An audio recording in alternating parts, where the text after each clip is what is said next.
Siemanko, pozdrawiam dalej z naszego kempingu. Jeszcze teraz czas na siłkę. Właśnie przed chwilą zarezerwowałem loty. Jestem szczęśliwy. Praktycznie został mi tylko do kupienia jeszcze bilet spod Kilimandżaro do Bangkoku i wszystkie bilety załatwione. Wizę do Ugandy, Ruandy już załatwiam. Do Mozambiku i do Lesotho dostaje się na wjeździe, czyli on arriving. Później jeszcze do Tanzanii, też na lotnisku, jeszcze to sprawdzę, ale prawdopodobnie na lotnisku. Także wszystko załatwione, cały grudzień już zaplanowane, cała trasa. Teraz decyzję zrobić trening i później ruszamy w podróż. Mamy dzisiaj do zrobienia 650 km pod samą granicę z Mozambikiem, z jakim Mozambika? Z Zimbabwe. Dokładnie tak, ponieważ jutro wycieczka na Victoria Falls, czyli piękne wodospady. Trening idzie bardzo dobrze. Dzisiaj trochę klatki, brzucha, tricepsa i można ruszać w podróż.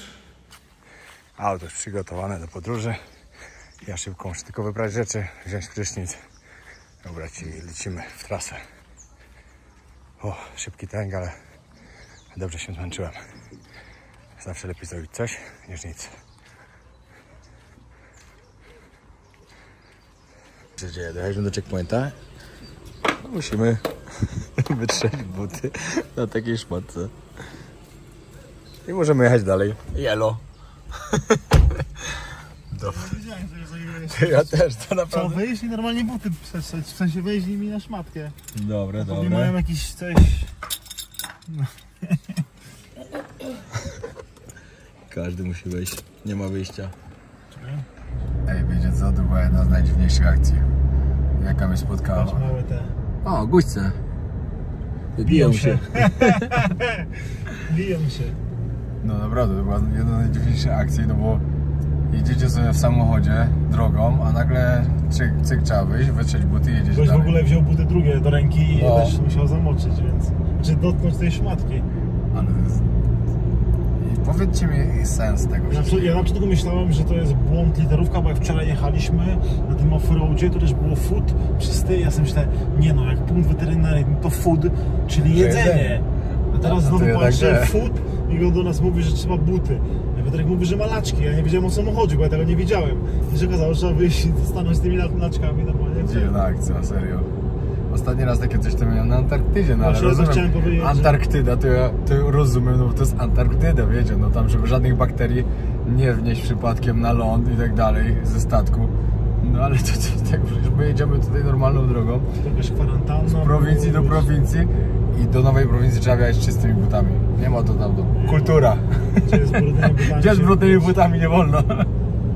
Jaki bezsens.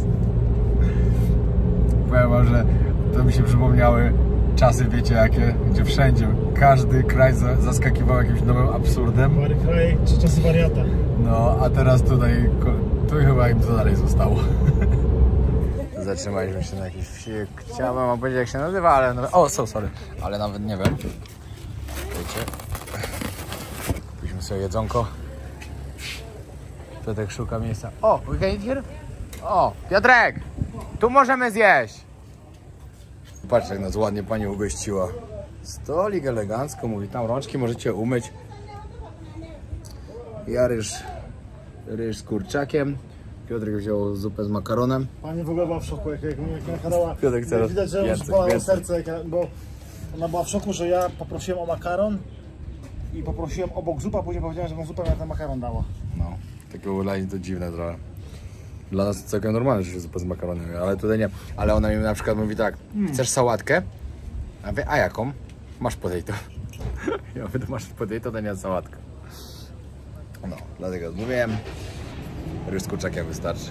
Jedzonko zjedzone, było bardzo pyszne. Very good, thank you so much. To chyba za często nie spotykają białych, bo widzieliśmy tylko jedną dziewczynę, turystka szła teraz do sklepu akurat. Tak to nikogo. Ale bardzo sympatycznie. O, biegnie ta dziewczyna. Bardzo sympatyczni ludzie tu są. Serio, ktoś gdzieś pisze, że Botswana jest bezpiecznym krajem? Finish, alright. Skończyłeś, Piotrek? Jak ktoś mówi, że Botswana jest bezpieczna, to tak jest. Ja się tu naprawdę czuję bardzo bezpiecznie i to widać po tym, jak ludzie się patrzą nawet. Widać wzrok ludzi. Bo niektórzy, wiadomo, patrzą tak, że jakby was ktoś chciał zabić, ale akurat nie tutaj. Tutaj wszystko jest pełen los. Jedziemy dalej. Szanse na upadek były ogromne. Bezsensownej podróży. Myślę sobie, czytamy z Piotrkiem komentarze. Jakie ludzie niektórzy mają pomysły, naprawdę. Jakbyście wiedzieli, to moja podróż do Tajlandii była bezsensowna, a Piotrek że mi oddał kierownicę później. To bardzo, bardzo złe było. Może chodziło, że bezsennej. Że nikt nie wie, ile spałeś. No właśnie. Właśnie, lepiej, że, Ale w sumie to... lepiej, że nie wiedzieli. Bo ty kierowałeś? Nie, ty kierowałeś, no. Ja się bardzo dobrze czułem. No, jesteśmy już w połowie drogi, zostało nam jeszcze jakieś 300 km. Trasa była w miarę ok, z lekkimi wybojami czasem, ale tak to nie było w sumie źle. Kawałeczek było tylko tak sobie. Lecimy dalej. Patrzcie to. Chwila, mamy 38 na 22 już. 16 stopni. W ciągu 20 minut różnica.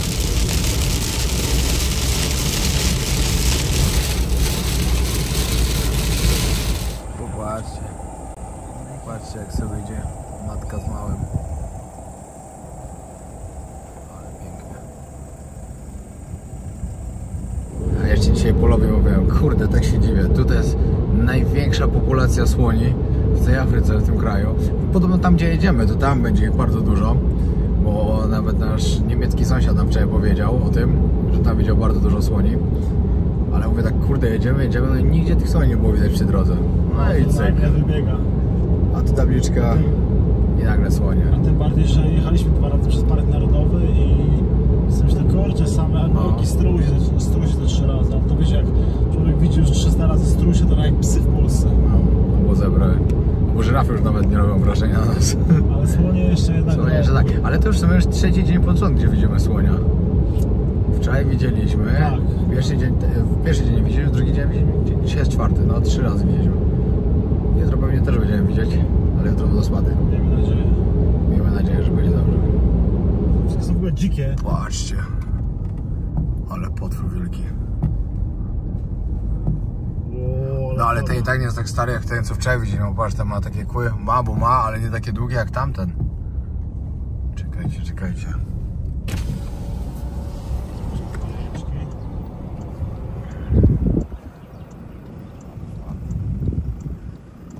Ale już nas zauważył. Tam błyska. O, Ale to jest piękne zwierzę. jak się przełożył. No. Dobry. Na drogę wyszły praktycznie. Cała rodzinka. 5.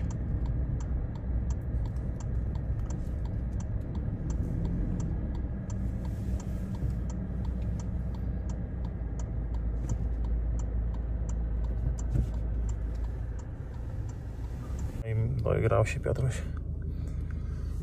Będzie patrzył, ile jechał. Przekroczył podobno. Patrzcie.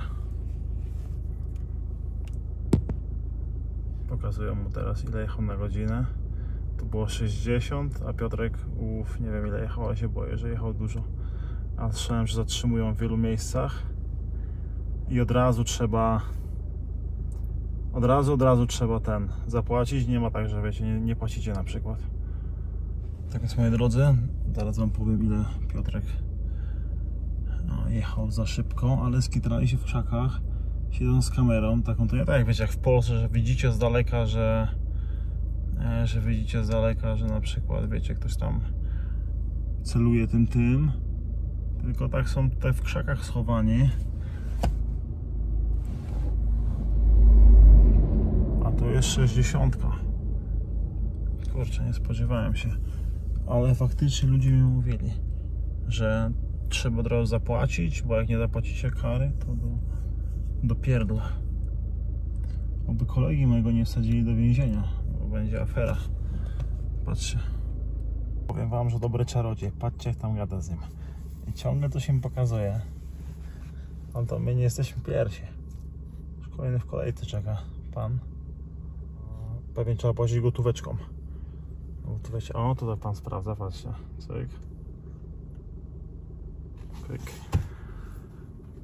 No i patrzą, kto ile jedzie. Kurczę, ale Piotrek tam sztywno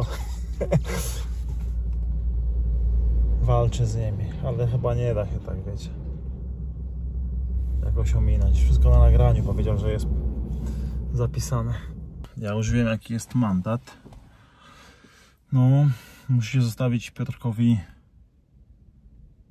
dużo łapek i dużo komentarzy, żeby mu się ten mandat zwrócił. Dobry chłopak jest. Jeździ zgodnie z przepisami. Tak trafiło się jakoś. Kolego, jaki mandacik? Na początku zaczęło się od 700. Miał normalnie co kilometr przekroczony dodawali 20. Za każdy 1 kilometr przekroczony. Na 60 jechałem 90. A nie wydawało się, co? Tak wolno. No to ja też mówiłem, że to ciągle jest autostrada, nawet jeszcze nie jesteśmy w mieście, tak, no. I oni stawiają ten radar i po prostu chowają się w krzakach, i tego też nie widać. Ja też pytałem gościa, on mówi, że on jest bardzo dokładny i nieważne jak daleko jest obiekt, jeżeli widzi go na kamerze, to zobaczy. Od razu go łapie, od razu pokazywał mi nagranie, wszystko. To nie jest takie gówno, co tam w Polsce mieli, że można z tym pójść do sądu, później powiedzieć, że wiatr wiał albo coś tam. Ale wiecie, z uśmiechem, wszystko elegancko. Ja pokazałem na kamerze, jak tam walczyłeś. Ja z Polski przyjechałem tu specjalnie do waszego pięknego kraju, pokazać, jak pięknym krajem jest Botswana. Ja tu na wakacjach jestem na holiday, ja nie mam pieniędzy, żeby 700 zapłacić. 700 to wychodzi ile dokładnie? 200 zł. No. I on mi pokazuje, mówi tak, hej 90, hej 90. Mój szef będzie miał do mnie kłopoty, bo jest nagrane, że hej 90. Ja mówię, panie, skasuj nagranie. Da radę troszkę mniej, ja mogę jeszcze raz samochodem przejechać i będę jechał 75 i więc za 75 skasujcie. Dobry cwaniak, co? Ja zapłacę, ale nie 700. I on mówi tak, dobra. Uwaga, pokazuje, nie jesteśmy w mieście, to już jest 120 znowu. 120, no. A on mówi mi tak, dobra, spoko jesteś, 600. Ja mówię, nie no, gdzie 600? Mówię, 200. Wiecie, no nie chcę ukrywać, chciałem mu dać w łapę i odjechać po prostu, no ale niestety w tym kraju tak to łatwo chyba nie działa. Jak jest nagrane, to jest nagrane. No i on mówi, dobra, minimum 500. Ja mówię, dobra, to wciskaj to 500, bo mi już to trzeba od razu płacić. Nie ma opcji, że dostaniecie mandat, tylko od razu płacicie. Mówiłem to, że jak nie zapłacisz, to dopierdać się. Tak, od razu trzeba zapłacić, on mi wyciąga od razu maszynkę, mówi, kartą płać. Ja mówię, nie, no dobra, wolę ci dać gotówkę, nie będę mu karty dawał mojej. Ja tam nie ufam, nie? Wolę nie dawać karty. I mówię, dobra, 500, muszę ci coś dać, nie ma opcji. I 7 punktów karty. I tyle. No nie, no ogólnie nie mówię, no był miły gościu, no robił swoją robotę, no ale całe szczęście spuścił 200, bo 200 to jest ile? 60 zł taniej. No zawsze 60 zł, zawsze na obiad będzie. Dobra, to obiad ma jakiś, trzeba, słuchajcie, będzie postawić. Dobra, jedziemy dalej. Praktycznie dojechaliśmy do miasteczka, do którego zmierzamy, w którym zostaniemy tak naprawdę prawdopodobnie nawet na 3 noce. Kurde, chodzę gdzieś, szukam Wi-Fi, w ogóle strasznie słaby internet tutaj, a muszę bardzo pilnie coś dodać. Nigdzie nie ma. Jesteśmy już praktycznie pod samym Mozambikiem. Stąd do granicy to już jest, nie wiem, 2 km. Tak samo cały czas wzdłuż jechaliśmy. Wzdłuż granicy jechaliśmy praktycznie też dość dużą część trasy. Że fajnie, no. W kolejnym odcinku zobaczę Victoria Falls. Mimo tego, co to dzisiaj się działo. Najpierw dziwna kontrola policji. Kazali nam buty myć. To by dla mnie było tak zabawne. Może wam się to nie wydaje zabawne, no ale dla mnie było i to bardzo. Bo kto to wiedział, że zatrzymywać samochody i kazać komuś podeszwę czyścić i jedziecie dalej. Jakbyście mieli po prostu, nie wiem, z jednej strony ulicy na drugą jakieś bakterie przenieść. No i później mandat, no. No trudno, no. Ja mandat biorę na klatę. Popełniłem błąd, mój problem. Wiecie, co mi się przed chwilą spodobało? Byliśmy sobie zjeść w takiej sieciówce Hungry Lions. No ogólnie jak dacie 100, to jest 30 zł, tak? 30 zł, no to naprawdę jesteście obżarci do fulla, jeszcze zostaje. 6 kawałków kurczaka, 2 paczki frytek i kola 2-litrowa. Znaczy, no dobra, musimy dopłacić, żeby była kola 2-litrowa. Wiecie, nie, kola w cenie jest. Za 110 sobie było. Za 100 było... Zapłaciłem 100, te frytki były powiększone. Za... A, to ja zapłaciłem 110. No, ale mniejsza z tym. I wiecie, no frytki nam zostały, w sumie 4 paczki. No i siedziały koło nas takie eleganckie panie normalnie. Jadły sobie lody. I Piotrek tak po prostu zapytał, czy chcą panie frytki, i one od razu wzięły. Widzicie, nie ma marnowania jedzenia. Ja też chciałem powiedzieć, słuchajcie, to jest taka historia z roku 2015. Byłem kiedyś, to ostatni raz kiedy się napiłem, rok 2015 byłem w Krakowie, poszedłem do McDonalda, byłem pijany, więc zamówiłem wszystko, co po prostu mieli, czyli frytki, burgera, takie frytki srakieowakie i dostały mi jakieś frytki. No i frytki chyba, burger i cola. Podszedłem do gościa, no ludzie byli na stacji, bo to była stacja i McDonald's. Zapytałem, czy jest głodny, czy ma ochotę zjeść. I gościu podszedł do mnie i zapytał, czy mnie zajebać. Po prostu chciałem poczęstować go jedzeniem. No zostało mi jedzenie, nie chciałem tego wrzucać do śmietnika. Ja jestem nauczony, że jeżeli zostaje jedzenie, ja nie wyrzucam. I dlatego podszedłem, gdyby powiedział, że nie chcą jedzenia, to przecież ja nie traktowałem ich źle, że nie wiem, wyglądałem na głodne, bo to zamówiły. Ale mówię, kurczę, może macie ochotę na frytki? On powiedział, pewnie, chętnie, dzięki. I to jest normalna sprawa, albo nie wiem, to, że sobie siedzę przy stoliku, podchodzi do mnie jakaś kobietka i pyta, co u mnie słychać. Nie wyobrażam sobie w Polsce, żeby podeszła do mnie jakaś kobieta, albo ja do kogokolwiek podszedł w Polsce, pytał, co słychać, bo by powiedzieć, że jestem jakiś pieprznięty, że do kogoś zagaduje przy stoliku na przykład, jak siedzi. Ale ogólnie, co do marnowania jedzenia, to mi się też podobało, jak byliśmy w Syrii. Zamawialiśmy w restauracji, dość dużo zamawialiśmy, bo Ajub na przykład chciał, żebyśmy wszystkiego spróbowali, typowo syryjskiej kuchni. I dużo zostawało na sam koniec. I on po prostu mówił kelnerowi, że kelner ma spakować, dać ludziom, którzy potrzebują jedzenia. Oni dopakowali elegancko w pudełka i rozdawali biednym ludziom. I tu przy nas dawali normalnie tym biednym ludziom. Tak samo jak my jedliśmy, gdzieś nie dojedliśmy, podeszła pani, gdzie mam jechać tam? Tam. Podeszła pani i się zapytała, czy może sobie dokończyć to, co zostało.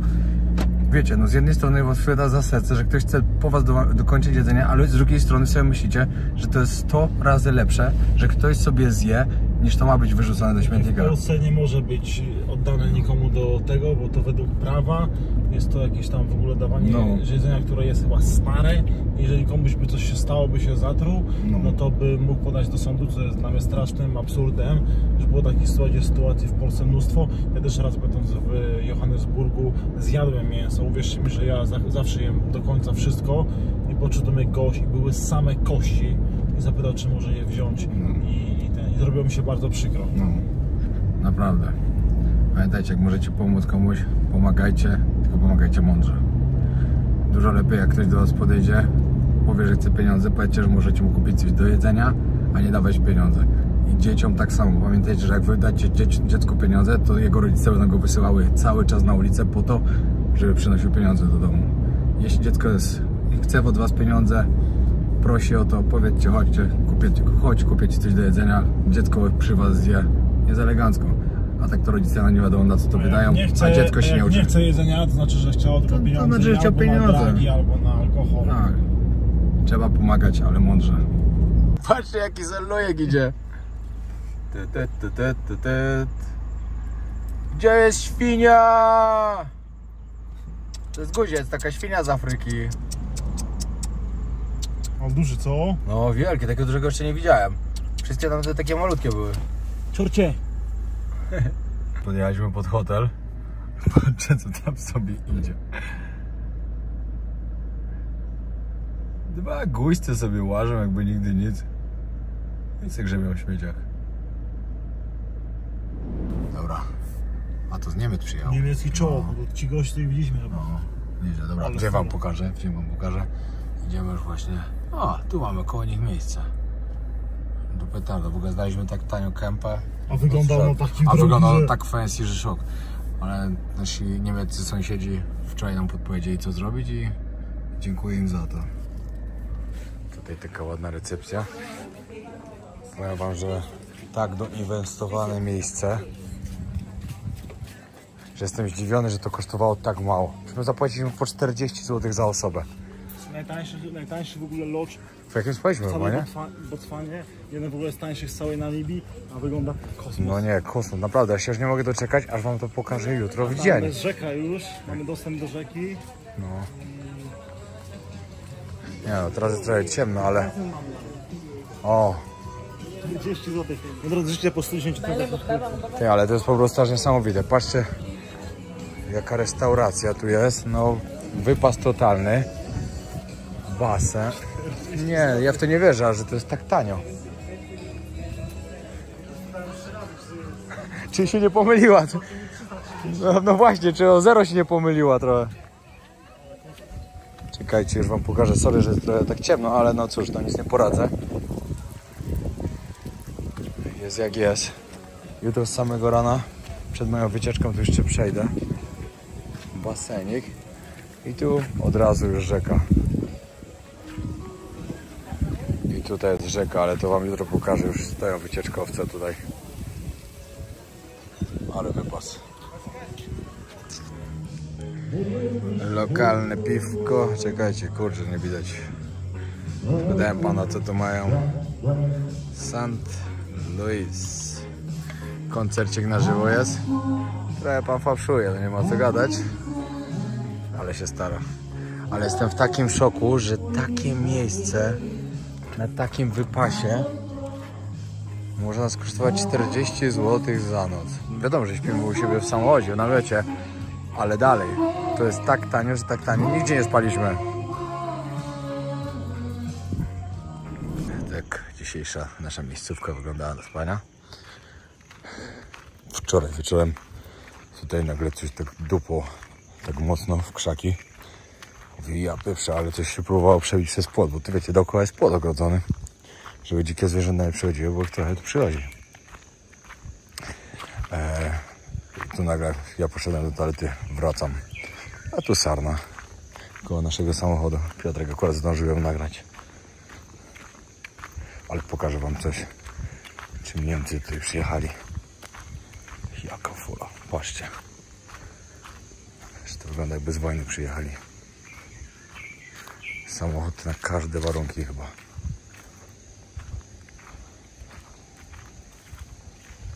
Ale czad. Ale tym to wszędzie już jedzie. Nie zakopie się.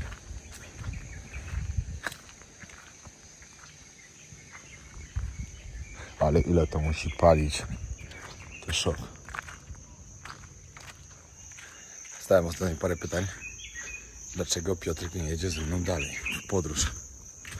Dlaczego jadę sam? Bo tak naprawdę z Piotrkiem jeszcze 25. To 6 dni. Czekajcie, bo nie wiem, gdzie mam iść. Że źle idę. Dzisiaj jest, tak, dokładnie jeszcze 6 dni. Pierwszego już ruszam sam do Eswatini, do Swazilandu. Taki malutki kraj. Czekajcie, zaraz nagram, bo nie wiem. Coś tu poszło nie tak. Może będę. No i później do Mozambiku i tak dalej lecam. Ale dlatego się rozstajemy, bo Piotrek musi do Tajlandii lecieć. Piotrek wraca miesiąc wcześniej do Tajlandii niż ja. Znaczy praktycznie miesiąc, praktycznie 3 tygodnie wcześniej. Bo ma tam trochę do roboty. No, co będzie robił, to nieważne. To możecie pytać Piotrka. Ale po prostu on już też jest bardzo długo w podróży. I też już chce przerwę zrobić. 2 miesiące w Tajlandii spędza, a później rusza w swoją kolejną podróż. Też mu się zapowiada całkiem niezła wyprawa. Ja za to w Tajlandii będę 4 miesiące z przerwami. Bo wiadomo, są obozy na Gmaj. Kolejny w ogóle obóz organizujemy. Już mamy 2, były totalnie full szybko, styczeń, luty. I kolejny zaczynamy już organizować, czyli już jest plakat na kwiecień. Na kwiecień i to taki obóz, który akurat się kończy tak jak jest Songkran, czyli tajski Nowy Rok. Także będzie ciekawy obóz bardzo. Songkran to jest święto przez 3 dni. Wszyscy się leją wodą, imprezują. Taki śmigłość jak był kiedyś w Polsce, ale 100 razy większy. Plus do tego dochodzą oczywiście imprezy i dobra zabawa. Także jak ktoś jest zainteresowany obozem, dawajcie znać.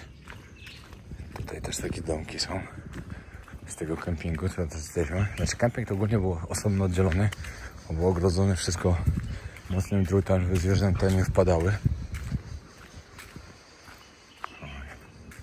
Ale oprócz tego takie domki, pokoje. Kurde, ja dalej gdzie idę.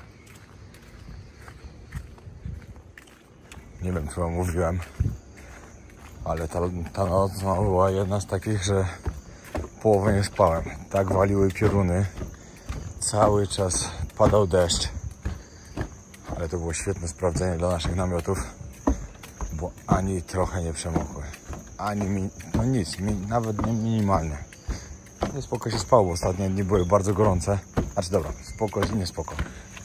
Nie spoko, bo było ciężko, przez to, że był hałas duży, ale spoko, bo było zimno. A ostatnio dni mieliśmy tak gorące, że jak się wchodziło do namiotu, to się człowiek zaczynał pocić. O, dochodzę. Tu jest nasza piękna restauracja, gdzie siedzieliśmy wczoraj sobie. Chcę dojść do rzeki, wam pokazać.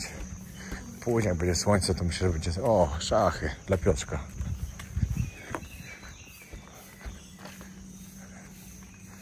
Tak to wygląda.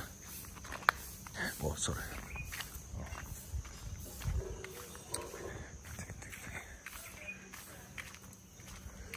No i czeka. Tutaj było ostrzeżenie przy drodze, nawet że hipopotamy na drogę wychodzą.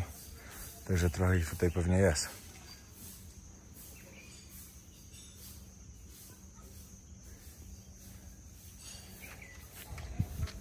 No, ja szybko idę zjeść i spadam, bo jadę na Victoria Falls. Ale to zobaczycie już w jutrzejszym odcinku, także serdecznie was zapraszam. Jeśli nie widzieliście jakichś odcinków wcześniejszych z Botswany, to myślę, że bardzo warto zobaczyć, bo są to ciekawe odcinki, na których można fajne rzeczy pooglądać. Także serdecznie zapraszam. I pamiętajcie o tym, żeby subskrybować kanał. Jeszcze tylko coś troszkę ponad 30 000 zostało, żeby do końca zdobyć próg 400 000. Jest to możliwe do zrobienia, także bardzo w was wierzę, że mi pomożecie. Żeby zatrzymać się tutaj na kempingu, bardzo tanio, ale żeby zjeść, to już nie. Śniadanie 235 razy 3, jakieś 70 zł. No, to bardzo drogo. Jak na ten kraj. Dobra, trzymajcie się, pozdrawiam serdecznie. Na razie. Zapraszam na kolejny odcinek, który będzie już z innego kraju. Jadę dokładnie do Zimbabwe. Będę na granicy z Zambią, ponieważ wodospady Victoria są granicą tych dwóch krajów. No, ale to wszystko zobaczycie w kolejnym odcinku. Zapraszam i pozdrawiam jeszcze raz. Ściśnij suba. You could say anything, but it could mean everything. Cause you said it to the right person and they needed the compliment.